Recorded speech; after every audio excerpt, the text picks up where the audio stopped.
Nous poursuivons notre cours sur les vertébrés avec la classe des amphibiens.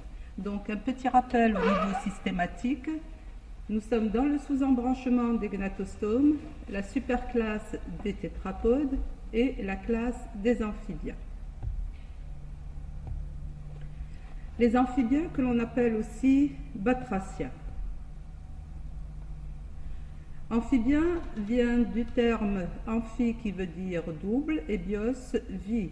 Et batracien vient du mot grec batrakos qui veut dire grenouille. Ce sont les premiers tétrapodes qui sont apparus sur Terre. Au niveau de leurs caractères généraux, on peut dire que ce sont des vertébrés qui sont généralement tétrapodes avec 4 doigts aux membres antérieurs et 5 doigts aux membres postérieurs, à l'exception des gymnophiones. Ce sont des anamniotes, c'est-à-dire que leurs embryons n'ont pas d'amnios, mais seulement la vésicule vitelline comme annexe fétale. Ce sont des poikilothermes, on peut dire aussi hétérothermes, et là, ça veut dire que leur température centrale varie avec les conditions thermiques du milieu extérieur. Leur peau est nue, donc elle ne possède pas de phanère, mais par contre, elle possède de nombreuses glandes tégumentaires. Parmi ces glandes, il y a les glandes muqueuses qui sécrètent le mucus, et ce mucus va permettre de maintenir l'humidité cutanée, c'est-à-dire l'humidité de la peau.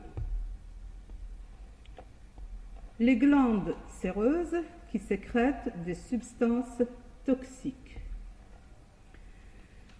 Au niveau de la respiration, elle est branchiale chez la larve et pulmocutanée chez l'adulte. Donc chez l'adulte, la respiration se fait par les poumons et à travers la peau. Leur fécondation est externe, sauf chez les gymnophiones. Donc là, pour les gymnophiones, vous avez remarqué qu'on a noté 2 exceptions, on y reviendra ultérieurement. L'œuf va se développer dans l'eau et il donne une larve aquatique que l'on appelle tétard. Ce tétard est nageur et à respiration branchiale.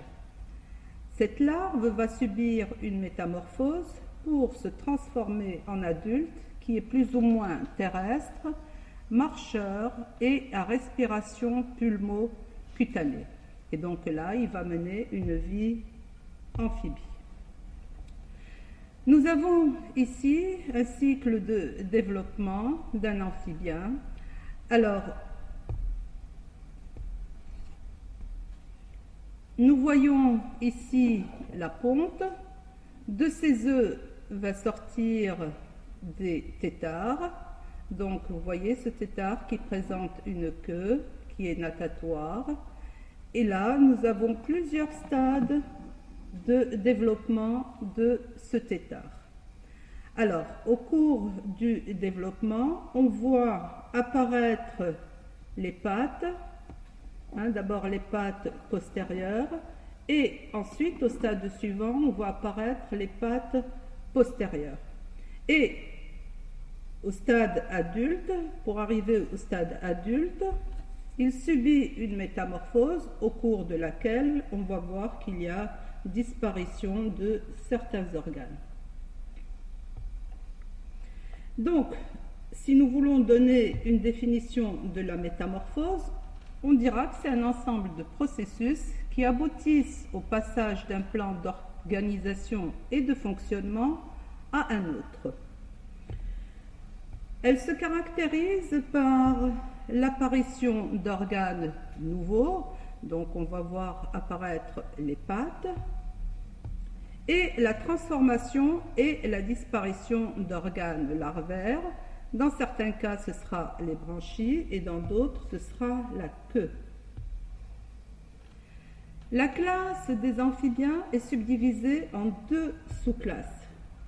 La sous-classe des absidospondyles, dans laquelle on va distinguer l'ordre des labyrinthodontes qui sont fossiles, mais qui ne seront pas étudiés ici, mais il faudra quand même les citer, et l'ordre des anoures. La deuxième sous-classe, c'est celle des urodélomorphes. Dans cette classe, il y a l'ordre des lépospondyles, là aussi c'est un ordre fossile, et l'ordre des urodèles, et finalement l'ordre des gymnophiones, que l'on appelle aussi les apodes. Donc, dans la sous-classe des absidospondyles, nous allons étudier un seul ordre, c'est celui des anoures. Anoures, on retrouve l'origine A qui veut dire sans et nouré qui veut dire que. Il présente un corps qui est court et trapu, c'est-à-dire plus ou moins ramassé et plus ou moins globuleux. On va noter l'absence de queue chez l'adulte. Précision importante, chez l'adulte. Les pattes postérieures sont plus longues que les antérieures et elles sont adaptées au saut et à la nage. Ces pattes apparaissent en premier au cours du développement. Le passage de l'état larvaire à l'état adulte va se faire par une métamorphose qui est progressive, une métamorphose progressive dans le temps. Si on veut faire une comparaison entre larve et adulte, donc la larve que nous avons ici, la larve que l'on appelle aussi tétard, et un adulte là.